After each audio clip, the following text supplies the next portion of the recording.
चमत्कार घडला आणि मृत झालेलं बाळ अचानक रडायला लागलं।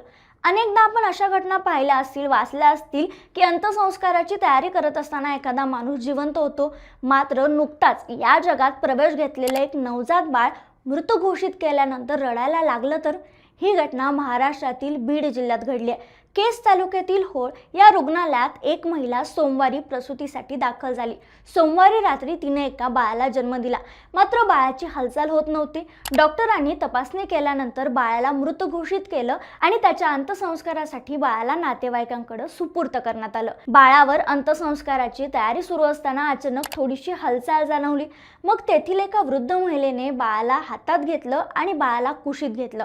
बाळाला कुशीत घेतल्यानंतर बाळ अचानक रडायला लागलं आणि हालचाल करायला लागलं। मग काय, लगेचच नातेवाईकांनी तात्काळ बाळाला डॉक्टरांकडे नेलं आणि डॉक्टरांनी त्या बाळावर उपचार सुरू केलेत। मात्र ह्या सगळ्या घटनेमुळे कुटुंबाला एक सुखद आणि आश्चर्याचा धक्का बसलायच। मात्र या सगळ्यामुळे आता रुग्णालयाच्या निष्काळजीपणावर प्रश्न उपस्थित केला जातोय।